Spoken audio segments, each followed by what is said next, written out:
l'Union des travailleurs sénégalais en France a voulu, à travers ce lieu-là, dont je vais expliquer le sens, a voulu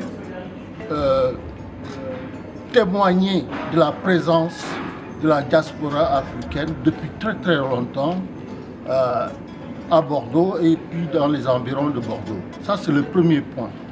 Le second point, qui est sûrement le point le plus important, c'est que cette rue a abrité un café, parmi d'autres cafés, où les Africains se retrouvaient.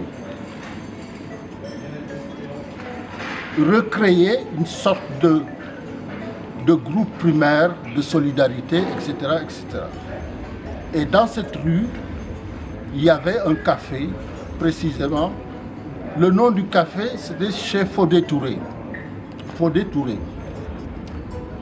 Et c'était un lieu de rassemblement des anciens tirailleurs démobilisés qui sont devenus marins et dockers dans cette ville, sur le port de Bordeaux, etc. Mais ce lieu, c'était aussi... Bon, bien sûr, c'était pour boire du café, etc., toutes sortes de boissons, mais c'était un lieu de rencontre, de débat autour d'une question très importante, qui est une question d'actualité, qui est la présence, le sens de la présence africaine ici. Et c'est un lieu qui a vu passer Lamine Senghor, qui est un ancien tirailleur qui était démobilisé, qui a créé le comité de défense de la race nègre.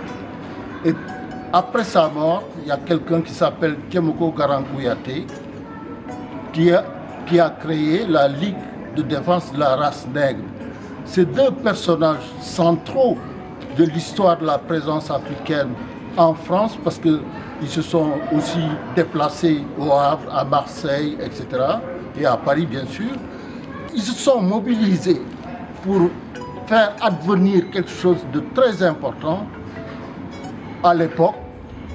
C'est la création de syndicats nègres, parce qu'ils se sont rendus compte que les syndicats officiels, c'est-à-dire la CGT, la CGTU, la Confédération Générale du Travail Unifié, ne les représentaient pas suffisamment. Ils ont compris, et à travers leur action, parce qu'ici, ils ont créé un syndicat nègre qui regroupait 300 marins et dockers. C'est pas rien. C'est pas rien.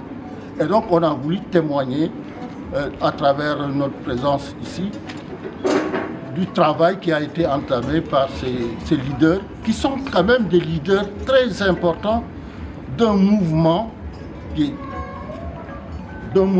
a pris son ampleur dans l'entre-deux-guerres. Ce mouvement-là, c'est le panafricanisme, qui est toujours